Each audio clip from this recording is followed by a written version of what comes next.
주시는 하나님의 말씀은 누가복음 8장 10절 말씀이에요. 우리 같이 한번 크게 읽도록 하겠습니다. 같이 읽습니다. 시작. 이르시되 하나님의 나라의 비밀을 아는 것이 너희에게는 허락되었으나 다른 사람에게는 비유로 하나니 이는 그들로 보아도 보지 못하고 들어도 깨닫지 못하게 하려 함이라. 아멘. 옆에 분하고 인사합니다. 이렇게 인사할게요. 우리에게는 꿈이 있습니다. 시작. 우리에게는 꿈이 있습니다. 그래요. OECD 국가 34개국 중에 자살률 1위 나라가 어디라고 생각하십니까? 우리나라예요. 그리고 이 대한민국의 행복지수는 32위입니다. 소설가 이회수는 이렇게 질문했어요. 과연 무엇이 우리를 골병들게 만드는 걸까? 왜 이 땅은 이렇게 힘든 걸까? 라고 말이에요. 그리고 그는 20대의 절망에 대해 이렇게 이야기합니다. 20대, 이 시기에는 반드시 꿈을 이루어야 하며 취업이라는 기준으로 성공의 잣대를 세워버린다. 그렇다면 20대 시기 꿈을 이루지 못했거나 좋은 회사에 취업을 하지 못했다면 모두 인생의 낙오자인 걸까? 라는 물음을 하게 돼요. 절망하고 있는 이 땅의 20대들에게 이회수는 꿈에 대해서 이야기하죠. 우리도 모든 예배 때마다 연약한 이들을 위해서 기도할 때마다 이 청년들을 위해서 기도해요. 그래요. 이회수는 20대에 가장 중요한 것은 인생의 단 하나의 꿈을 찾는 것이라고 이야기하죠. 20대는 내가 평생을 바쳐도 아깝지 않는 꿈, 그 하나를 위해 열정을 불태우고 온 생애를 바칠 수 있는 꿈을 찾아야 한다고 그렇게 이야기합니다. 또한 너무나 쉽게 실패를 이야기하고 낙오했다, 낙인을 찍는 이 시대에 그는 20대 청년들에게 또한 이렇게 이야기해요. 지금은 오전 6시, 100세의 인생을 하루 24시간 일하고 본다면 20대인 지금은 새벽 동이 트는 오전 6시에 불과하다. 아직 제대로 하루를 시작하지도 않았다. 그렇다면 오늘부터 행복한 하루를 위해 힘찬 발걸음을 내딛는 것은 어떨까라고 말이에요. 사랑하는 성도 여러분, 꿈꾸는 자들이 세상을 변화시킵니다. 와트는 끓는 물 주전자를 보다가 증기기관차를 꿈꾸었어요. 뉴턴은 사과나무에서 사과가 떨어지는 모습을 보고 만유인력의 법칙에 대한 꿈을 꿉니다. 라이트 형제는 하늘을 나는 꿈을 꾸다가 비행기를 만들게 되었죠. 꿈을 꾸며 낙심하지 말아야 되죠. 10살에 뮌헨의 교장이 너는 절대 나중에 어른 구실을 못할 것이라고 가혹한 말을 들었던 아인슈타인은 꿈을 꾸며 과학의 판도를 바꾸어 버렸어요. 휴렛 패커드의 인사 담당자로부터 우리는 당신 같은 사람이 필요 없어. 당신은 아직 전문대학도 나오지 않았잖아 라고 조롱받았던 스티브 잡스는 꿈을 꾸며 시련과 역경을 딛고 우리가 잘 아는 위대한 세기를 열게 됩니다. 어린 시절 음악 선생으로부터 작곡가로서의 재능이 전혀 없다 라고 평가를 받았던 베토벤은 꿈을 포기하지 않고 결국 악성이라는 별명을 갖게 되죠. 캔사스시에서 만화를 그릴 때 창의적이거나 독창적인 아이디어가 없으므로 신문 편집자로나 일하라 라는 충고를 받았던 사람이 있습니다. 월트 디즈니예요. 그는 지금까지 세계 아이들에게 꿈을 심어주고 있어요. 교사로부터 너무 바보 같아서 가르칠 수 없다라고 무시당했던 토마스 에디슨은 미국에서만 1093개의 특허를 받았으며 인류의 생활 양식을 바꾸는 위대한 발명가가 됩니다. 1962년 음반회사 데카사로부터 당신의 음악과 기타 연주의 스타일이 싫다며 음반 취입을 거절당했던 그룹이 있어요. 비틀즈예요. 70년대 세계 문화의 코드를 바꿔놓았죠. 사랑하는 성도 여러분, 꿈은 힘이 있습니다. 꿈꾸는 요셉은 결국 우리가 잘 아는 대로 애굽의 총리가 되었어요. 그리고 인류를 구하는 그러한 위대한 지도자가 되었습니다. 오늘 하나님은 다시금 지난주에 이어서 우리에게 꿈에 대해서 이야기하고 있습니다. 성경은 하나님 나라를 이루시는 하나님의 꿈에 대한 이야기예요. 여러 가지로 정의할 수 있겠지만 성경은 하나님의 꿈에 대한 이야기예요. 놀랍지 않습니까? 하나님의 꿈과 우리의 꿈이 만나고 있는 거예요. 그래서 성경이 감동이 되는 것이죠. 우리의 꿈과 하나님의 꿈에 교집합이 있다라는 거예요. 또한 하나님의 꿈이 가정이란 곳에서 만납니다. 왜요? 하나님께서 직접 만드셨어요. 그리고 이 꿈은 이제 교회를 위한 꿈으로 확장돼요. 왜요? 하나님께서 또한 신약에 교회를 만드셨어요. 그리고 이제 이 두 공동체를 통하여서 하나님은 망가진 이 세상이 다시금 하나님의 나라가 되길 원하신다라는 거예요. 사랑하는 자녀 여러분, 여러분의 삶을 가치 있고 행복하게 하는 것은 꿈이라는 것을 잊지 마십시오. 위험을 아랑곳하지 않고 앞으로 나아가게 하는 첫 번째 힘은 희망이에요. 그리고 이 희망은 이렇게 정의할 수 있어요. 더 나은 미래를 예상하고 기대하며 꿈을 꾸는 것이라고요. 꿈꾸기를 포기하는 것을 절망이라 부릅니다. 미래에 대한 희망이 등대가 되어 여러분을 인도하게 될 거예요. 품고 있는 꿈이 원대할수록 여러분의 인생은 행복에 가까워질 것입니다. 하지만 중요한 것은 이 꿈을 이루어가겠다라는 의지가 있어야 하죠. 노력하고 애쓰며 그 꿈이 이루어지도록 우리는 노력해야 합니다. 이러한 노력이 없으면 그것은 꿈이 아니라 공상이기 때문이에요. 내일을 위해 오늘을 투자하는 것입니다. 오늘 참고 인내하며 절제하면 내일은 여러분의 것이 될 거예요. 사랑하는 성도 여러분, 인간의 시간은 두 가지가 있어요. 우리 모두는 현재라는 시간을 살고 있지만 동시에 미래를 살고 있기도 합니다. 왜냐하면 현재가 미래에 영향을 주고 있기 때문이에요. 현재라는 시간이 켜켜이 쌓여 미래가 되는 것이기 때문이에요. 신자의 가슴 속에 있는 미래는 신자에게 끊임없이 하나님을 추구하는 에너지가 되는 것이죠. 사랑하는 성도 여러분, 하나님과 우리의 꿈에 교집합이 있다고 했죠. 그 교집합은 바로 하나님의 나라예요. 이 나라는 놀랍게도 믿음으로 세워지는 나라입니다.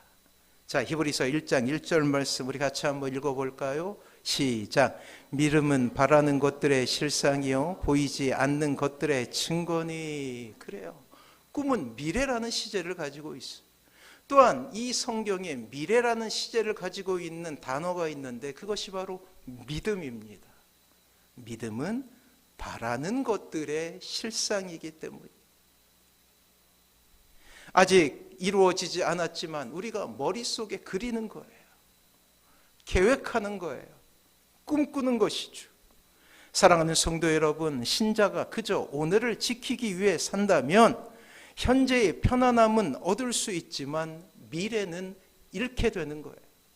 왜 이 땅의 교회가 이다지도 망가졌느냐? 현재에 머물게 했기 때문이에요. 복 그러며 현재에 머물게 했기 때문이에요. 오늘의 안위를 탐하면 결국 모험은 사라지고 꿈은 그저 공상이 되는 거예요. 꿈이 있는 사람은 현재를 최선으로 채워갑니다. 2025년 우리는 믿음으로 우리의 시간을 채워나가야 돼요. 믿음은 단순한 마음다짐이 아니에요. 사랑하는 성도 여러분, 믿음은 동사입니다. 힘들고 어려울 때 기도하는 것이 믿음이에요. 기쁘고 즐거울 때 찬송하는 것이 믿음입니다. 현실은 참으로 힘들고 가혹해도 감사의 조건을 찾아 하나님께 감사하는 것이 믿음이라고요. 실패 속에서도 좌절하지 않고 다시 시작하는 것이 믿음입니다. 불평을 버리고 희망과 긍정의 언어로 여러분들의 삶을 채워가는 것이 믿음이라는 거예요. 하나님께 예배 드리는 것, 기도회에 참석하는 것, 성경을 읽는 것, 그래요. 그것이 바로 믿음이라는 거예요. 하나님의 나라는 이렇게 믿음이라는 동사 위에 세워지게 되는 것이죠. 사랑하는 성도 여러분, 신자가 이 땅을 살아가며 견지해야 될 마음이 있습니다. 믿음으로 살아가기 위해 몸부림치는 사람의 마음 상태가 있다라는 거예요. 그것은 올곧음이에요. 올곧음. 올곧음은 마음이나 정신이 바르고 곧다라는 뜻을 가지고 있죠. 세상과 타협하지 않고 온전히 하나님께 그 시선을 고정하는 것입니다. 세상의 시선을 빼앗기지 않고 하나님께 붙어 있으려고 하는 마음이에요. 타협을 거부하기에 때로 손해를 보고 사람들의 조롱과 비판을 경험할 수도 있죠. 그러나 올곧음을 가진 참된 신자는 결코 그러한 세상의 평가에 주눅들지 않아요. 오히려 더욱 하나님을 바라보기 위해 세상과 등을 지고 하나님의 말씀에 집중합니다. 하나님의 뜻에 맞는 존재가 되기 위해 최선을 다해요. 만약 자신의 노력이 이에 미치지 못하면 마치 모든 것을 다 잃는 것처럼 여기는 마음을 가지는 거예요. 그렇습니다. 참된 사명자는 어떠한 상황 속에서도 이 올곧음을 유지할 수 있어야 돼요. 이러한 사명자는 비록 자신의 삶 가운데 위기를 경험한다 할지라도 하나님을 향한 올곧음을 잃지 않게 된다라는 것이죠. 때로 생명의 위협을 받고 빈천이 자신을 비참하게 만들며 사람들의 시선이 자신을 괴롭게 한다 할지라도 결코 사명의 길을 포기할 수 없습니다. 끊임없이 올곧음이 자신을 세우기 때문이에요. 세상 흔들리고 사람들은 변하여도 자신에게 주신 사명만큼은, 꿈만큼은 버릴 수 없다라는 놀라운 고백을 하는 사람이에요. 이 올곧음은 결국 우리를 거친 사명의 길에서도 실망하지 않게 만들죠. 죄와의 힘든 싸움을 이기게 만드는 마음입니다. 사랑하는 성도 여러분, 오늘 하나님께서는 우리에게 이러한 올곧음을 요구하고 계셔요. 갈대처럼 휘고 흔들렸던 우리의 삶을 청산하고 다시금 하나님을 향한 올곧음을 회복해야 합니다. 이렇게 올곧음을 회복한 이들에게 하나님은 하나님의 나라를 선물로 주시기 때문이에요. 이제 다음 주부터 우리가 새로운 찬양 하나를 부르게 될 것입니다. 나의 삶의 결의라는 찬양이에요. 나의 삶의 결의. 좀 제목이 이상하죠? 나의 삶의 결의. 이게 뭘까? 영어로 하면 그 뜻을 좀 더 잘 알 수 있게 되죠. Essence of Life. 좀 쉽게 표현하면 삶의 본질이란 뜻이. 제목으로 삼긴 좀 어렵죠. 그래서 이 찬양을 지은 사람은 나의 삶의 결의, 이렇게 물결할 때 결이에요. 본질은, 결은 어떤 사물을 그 자체이도록 하는 사물의 고유한 성질을 가르치는 거예요. 가르치는 거예요. 모두에게 결이 있어요. 순수한 우리말로 하면 이것은 다음입니다. 뭐뭐 다움. 그래요. 신자 다움이라는 뜻을 가지고 있어요. 사랑하는 성도 여러분, 하나님께서 우리에게 원하시는 것은 신자다움이에요.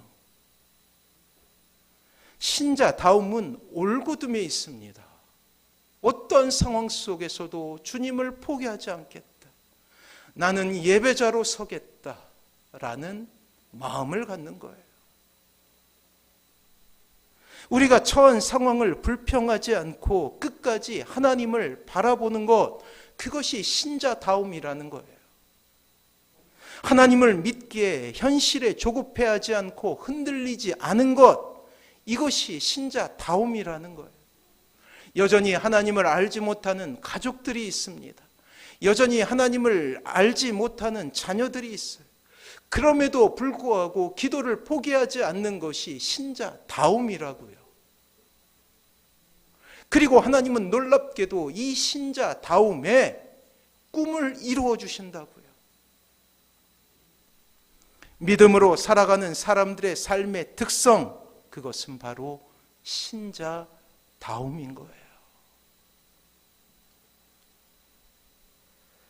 이 나의 삶의 결이라는 유튜브 영상 밑에 이 댓글들이 달리게 되는데, 여러분들이 이제 유튜브를 보시다가 이 찬양을 우리가 보게 되잖아요. 반드시 이 댓글을 보시면 이 놀라운 간증들이 쏟아져 나와요. 그 짧은 구절 가운데 이 놀라운 믿음의 고백들이 있어요. 그 중에 몇 가지를 소개하도록 하겠습니다. 믿지 않는 가정 속에 집에서 새벽에 이 찬양 들음을 허락해 주셔서 감사합니다. 또 어떤 이는 이렇게 고백합니다. 주님, 저는 너무 힘들어요. 교회 나가고 싶은데 믿지 않는 가정이라 나가지 못해서요. 얼른 성인이 되고 싶은 이유가 교회에 나가고 싶어서라고 했더니 친구들은 대단하다고 하지만 그래도 아직 부모님은 수요일, 주일에 나가고 학생부 예배에 나가는데 얼른 커서 금요 철야 새벽 예배도 나가게 해주세요. 고2 학생의 고백이에요. 사랑하는 성도 여러분, 우리의 삶의 결이, 신자다움이 그렇게 하나님을 바라보는 신실함 속에 있기를 원합니다. 올곧음 속에 있기를 원합니다. 포기하지 않는 것에 있기를 원합니다. 삶이 힘들면 힘들수록 더욱 우리는 올곧음으로 하나님을 바라봐야 해요. 그래요. 그렇게 올곧게 하나님을 바라보게 될 때 하나님은 우리를 고치시고 또한 우리를 통해 하나님의 나라를 이루어 가시는 거예요. 하나님의 나라가 이 땅에 이루어지기 위해 반드시 누군가는 대가를 치러야 합니다. 믿지 않는 가정 속에 하나님을 믿게 됐다면 자신을 희생해서 가족들이 돌아오는 꿈을 꾸게 되는 거예요. 청년의 때 하나님을 만났다면 하나님의 꿈을 이루어드리기 위해 자신의 삶을, 자신의 젊음을 불태워야 하는 그러한 올곧음이 필요하다고요. 주님은 십자가를 통하여 하나님의 나라가 거저 주어지는 나라가 아님을 증명하셨어요. 공짜는 없습니다. 믿음의 세계에 공짜는 더더욱 없어요. 주님께서 이 땅에 이루신 하나님의 나라는 주님의 보혈이 강물처럼 이 땅에 흘러 그 보혈을 맛본 이들이 변화되는 것으로 나타났다라는 거예요. 말씀으로 천지를 창조하셨던 하나님이 인간을 구원하시기 위해서는 스스로 십자가에 달려 죽으셔야 했다고요. 그래서 꿈에는 반드시 대가가 필요한 거예요. 때로 손해보는 것처럼 여겨져도 때로 이렇게 순종하다가는 모든 것이 망가져 버릴 것이라는 불안감이 든다 할지라도 올곧게 그리고 신자답게 주님을 바라보는 것입니다. 그러나 기억하십시오. 사랑하는 성도 여러분, 신자다움의 길은 반드시 주님께서 함께 하시는 길입니다. 이것을 믿으시기 바랍니다. 그 길이 힘들다고 해서 어찌 우리가 포기할 수 있겠어요? 올곧게 하나님을 바라보며 한 걸음 한 걸음 나아가다 보면 그 나라에 우리는 발을 딛고 서 있게 될 거예요. 오늘도 우리는 불평하지 않고 그 나라를 꿈꾸며 살아가야 합니다. 여러분들 자신을 위해서라도 꿈을 꾸십시오. 왜냐하면 그 하나님의 나라 가운데서 우리는 가장 행복할 수 있기 때문이에요. 그 은혜로 서시는 사랑하는 모든 성도님들 되시길 바랍니다. 그래 여러분들의 마음속에 어떠한 불평이 생긴다면 그것은 여러분들의 꿈이 더욱더 커졌음을 기억하십시오. 여전히 하나님을 알지 못하는 가족들이 보여요. 그러면 그만큼 여러분들의 꿈은 넓어지게 된 거예요. 여전히 변하지 않는 이웃들, 직장 동료들이 보인다면 그만큼 여러분들의 꿈은 크게 된 거예요. 여전히 이 민족 가운데 아픔이 보이고 여전히 이 민족 가운데 소망이 없는 것처럼 보이는 여러 가지 상황들이 반복돼서 이루어지고 있죠. 그렇다면 우리에게는 꿈이 생긴 거예요. 이 땅이 하나님의 나라가 되는 것, 이 땅의 민주주의가 회복되는 것, 이 땅의 정의와 이 땅의 공의가 하수처럼 흐르는 그 놀라운 꿈이 우리에게 생겼고 또한 우리는 기도로 그것을 이루어 가야 한다라는 놀라운 꿈이 생겼음을 말이에요. 자, 그렇다면 하나님의 꿈은 무엇일까요? 하나님의 원대한 꿈은 이 땅에 하나님의 나라를 회복하는 것입니다. 그래요, 회복이에요. 이미 이 땅에 이루어진 나라, 에덴 동산으로 본을 보이신 나라이죠. 하늘나라와 방불한 하늘나라와 같은 나라가 이 땅에 이루어지는 것입니다. 천국은 죽어 우리가 가는 곳이 아니에요. 이 땅에 이루어져 우리가 경험하다가 나중에 죽어 완벽한 천국에 가는 거예요. 이 하나님의 꿈을 나의 꿈으로 받아들이는 것을 믿음이라 부르지요. 하나님의 꿈을 위해 하나님은 우리를 세상에서 부르셨습니다. 이것을 우리는 구원이라 부르는 거예요. 그런데 하나님의 나라라는 관점으로 보면 이 구원은 하나님의 나라를 위한 첫 번째 발걸음인 것이죠. 때문에 우리의 꿈은 단순히 구원받아 죽어서 천국에 가는 것이 결코 아닙니다. 하나님께서 우리를 구원하셨을 때 천국으로 바로 데려가지 않으신 이유는 힘들고 괴롭지만 이 땅에 남아 하나님의 나라를 이루도록 하시기 위해서 우리를 바로 데려가지 않으신 거예요. 이 풍진 세상에, 이 어려운 세상에 우리를 서게 하신 것은 하나님의 꿈이 있기 때문이에요. 참으로 그리운 나라, 그 나라의 이름은 하나님의 나라입니다. 구약의 백성들은 흐릿한 하나님의 나라에 대한 그림자만 보았다면 이제 우리는 주님으로 인하여 구체적으로 하나님의 나라를 보게 되죠. 그렇습니다. 이것은 비단 이스라엘만의 꿈이 아니에요. 오늘날 우리에게만 주신 꿈이 아닙니다. 세상 열방이 하나님께로 돌아오고 이 땅에 하나님의 나라가 구현되는 놀라운 일들을 보게 하신다라는 거예요. 자, 하나님의 나라는 우리 모두가 이루어야 될 궁극적인 꿈이에요. 어릴 적에 우리는 꿈이 많지 않았습니까? 어릴 적만큼 꿈이 많이 바뀐 적은 없었어요. 근데 자녀들이 자라고 크게 되면 가장 신뢰되는 질문이 네 꿈이 뭐냐라는 질문이라고 하더라고요. 사랑하는 성도 여러분, 그것은 진정한 의미에서 꿈이 아니에요. 하나님의 나라라는 궁극적인 꿈을 이루기 위한 하나님의 도구가 되는 것이. 그래서 이 땅에 우리가 가지게 되는 모든 직업은 목표가 아니라 하나님의 나라를 가정에, 그리고 교회에, 그리고 이 땅에 이루기 위한 하나님의 방편이라는 거예요. 방법이라는 거예요. 그래서 이렇게 이야기하고 있습니다. 이야기할 수 있습니다. 우리 모두의 꿈은 하나님의 나라입니다. 라고 말이에요. 사랑하는 성도 여러분, 그래요. 지금까지 우리가 꿈이라 생각했던 그 모든 것은 이제 하나님의 나라라는 최종 꿈을 이루기 위한 도구였음을 우리는 깨달아야 되는 거예요. 이제 주님을 만나 구원을 얻고 하늘 시민이 되면서 가장 큰 변화는 이제 하나님의 꿈과 개인의 꿈이 만나게 되는 것이죠. 하나님의 꿈이 나의 꿈이 되는 놀라운 일을 경험하게 됩니다. 그리고 그 꿈을 이뤄가며 우리는 행복한 사람이 되는 거예요. 예전에 나의 행복이 최고의 즐거움이었다면, 조금 확장해서 우리의 가정이 평안하고 행복한 것이 최고의 행복이었다면, 이제 우리에게는 새로운 기쁨과 행복이 생겼습니다. 바로 하나님과 같은 꿈을 꾸며 경험하게 되는 설렘과 또한 힘들지만 하나님의 최종 꿈인 하나님의 나라를 이루어가며 경험하게 되는 행복이에요.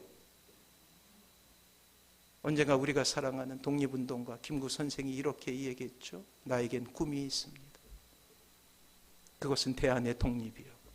누가 나에게 꿈이 있냐고 물어본다면, 두 번째 꿈이 있냐고 물어본다면 나는 이렇게 대답하겠소.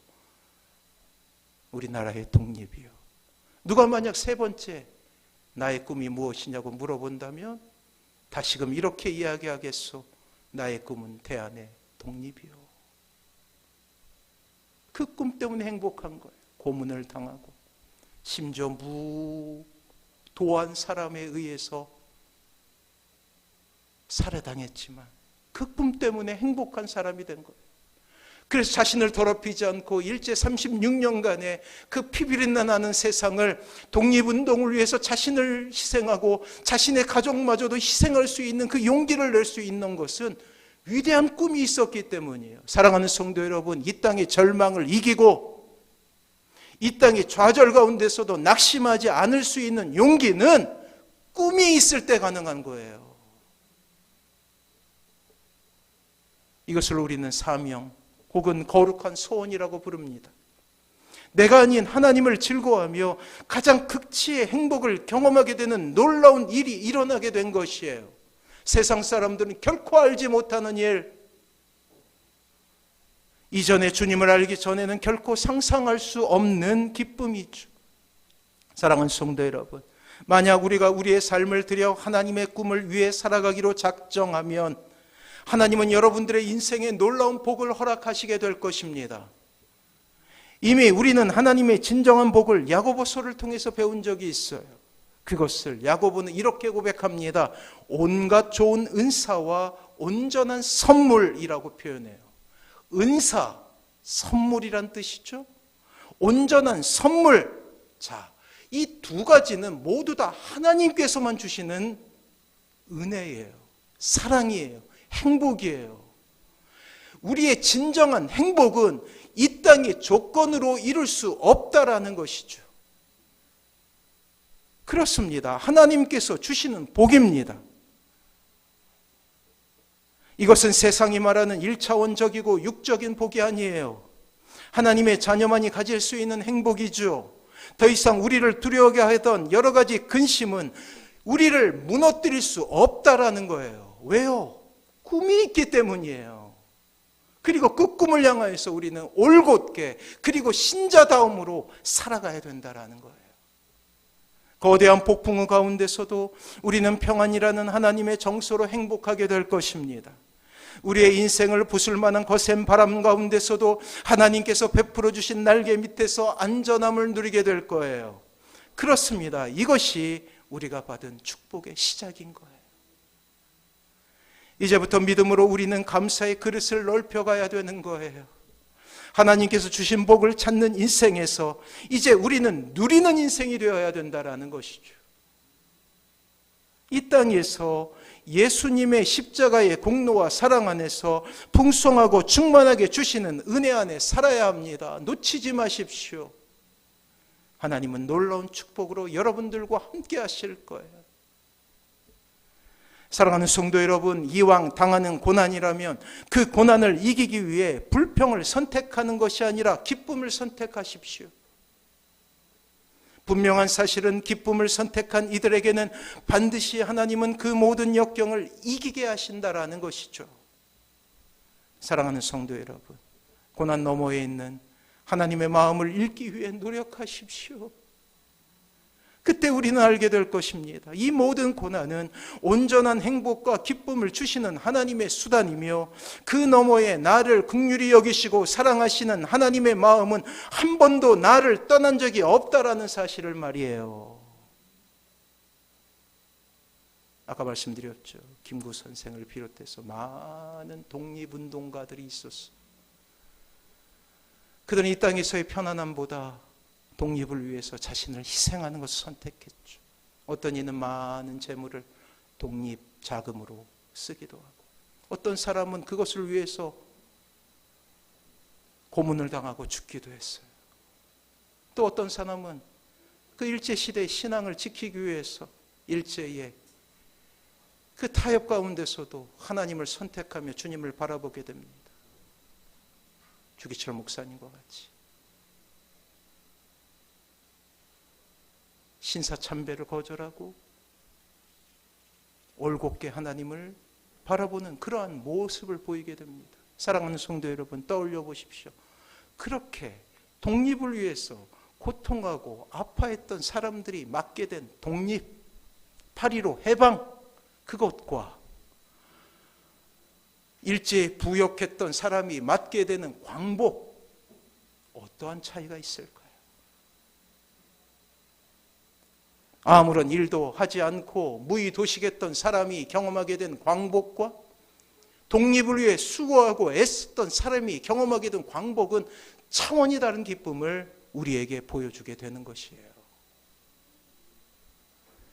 고난 가운데서도 하나님의 마음을 잃지 않는다면, 올곧게 살아간다면, 신자다움으로 살아간다면, 우리가 이 땅에서 당하게 되는 모든 고난은 신자를 합력하여 선을 이루시는 하나님의 놀라운 목표에 도달하게 할 것입니다. 이것을 믿으시기 바랍니다. 고난 너머에 있는 하나님의 마음을 아는 사람은 결코 기쁨을 잃지 않습니다. 내일을 위해 오늘을 투자하는 거예요. 그리고 그 모든 시련이 끝난 뒤 너무나 아름답게 성장해 있는 자신을 보게 되겠죠. 바뀌어버린 이 가정을 보게 될 것입니다. 우리의 인생 가운데 수놓아진 하나님의 감추어진 사랑을 마치 우리가 어릴 적 즐겨했던 숨은 그림 찾기를 하듯이 찾으며 기뻐하게 될 거예요. 잘 이겼을 때 우리에게 주어지는 고난 뒤의 축복이 우리를 기쁘게 하겠지만, 더더욱 우리를 행복하게 하는 것은 하나님의 배려와 사랑과 계획이 말로 닿을 수 없는 만족과 기쁨이 된다라는 사실이에요. 꿈을 꾸십시오. 이제 이루어진 행복의 조건보다 더욱 성숙하여 하나님만으로 기뻐할 수 있는 신자가 되길 소원하십시오. 예배를 사랑하십시오. 예배에 참여하십시오. 예배자가 되십시오. 놀랍게도 오늘 주님께서 말씀하시, 여러분들에게만 비밀로 알려드립니다. 이 행복, 그 꿈, 하나님의 나라는 모두에게 주어지는 것이 아니에요. 10절 말씀이에요. 같이 한번 읽어봅니다. 10절 같이 읽습니다. 누가복음 8장 10절 같이 읽습니다. 시작.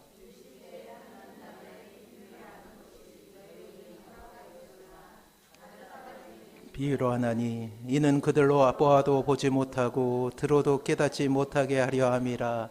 아멘. 하나님과 우리 사이에 비밀이 있다라는 거예요. 하나님 나라의 비밀을 아는 것이 너희에게는 허락되었으나. 얼마나 기쁜 일이에요. 하나님과 나 사이에 비밀이 있다. 비밀이 있다는 것은 관계가 깊어졌다는 거예요. 친구는 비밀을 나누는 사람이에요.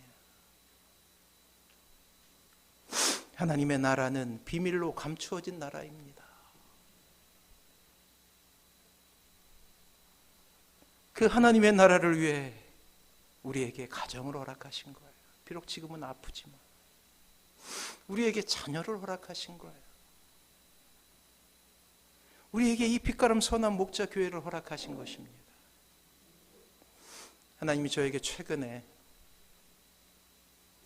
기도 제목 하나를 주셨어요. 내년에 우리가 이제 목표로 삼고 나아가게 될 단어 하나를 주셨는데 그게 바로 하나님의 쓸모예요. 비록 지금은 연약하지만 이 빛가람 선한 목자 교회가 하나님의 쓸모가 되길 원합니다. 하나님의 쓸모라는 것은 가장 정확한 곳에, 가장 적절한 곳에 하나님께서 쓰시는 그러한 공동체가 된다라는 거예요. 이 땅에 많은 교회가 있지만 모두가 하나님의 쓸모이진 않아요.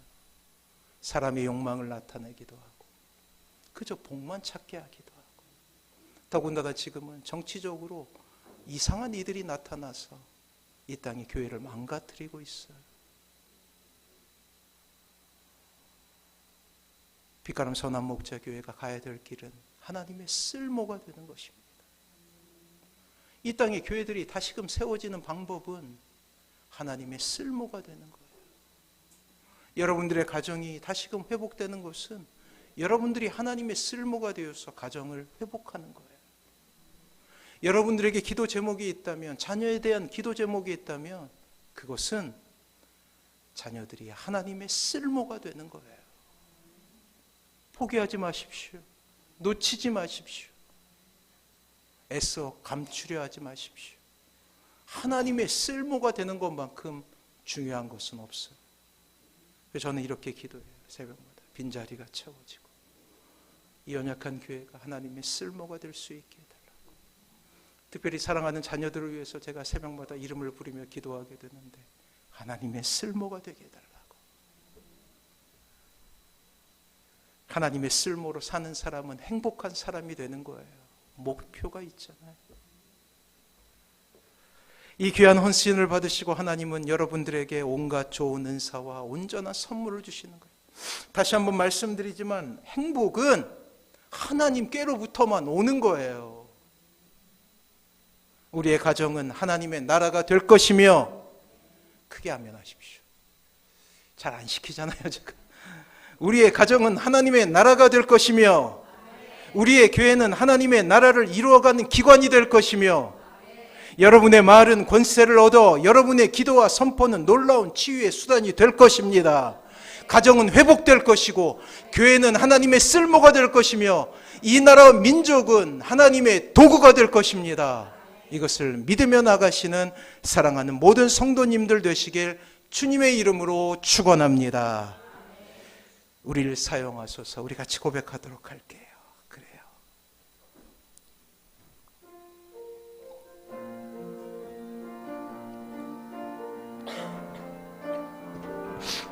하나님의 쓸모가 되기 위해서 하나님 앞에 나가도록 합니다. 우리에겐 소원이 하나 있네. 우리에겐 소원이 하나 있네. 주님 다시 오실 그날까지 우리 가슴에 새긴 주의 십자가 사랑 나의 교회를 사랑케 하네. 주의 교회를 향한 우리 마음, 희생과 포기와 가난과 고난, 하물며 죽음조차 우릴 막을 수 없네. 우리 교회는 이 땅의 희망, 교회를 교회되게, 예배를 예배되게 우릴 사용하소서. 진정한 부흥의 날 오늘 임하도록 우릴 사용하소서. 다시 한번 고백. 우리에겐 소원이 하나 있네. 주님 다시 오실 그날까지 우리 가슴에 새긴 주의 십자가 사랑, 나의 교회를 사랑케 하네. 주의 교회를 향한 우리 마음, 희생과 포기와 가난과 고난, 하물며 죽음조차 우릴 막을 수 없네. 우리 교회는 이 땅에 손을 들고 주님 앞에 고백합니다. 교회를 교회 되게, 예배 되게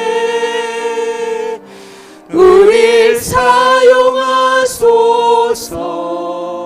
진정한 부흥의 날 내게 임하도록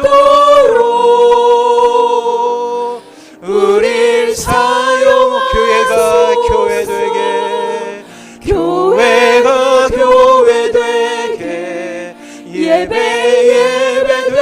되게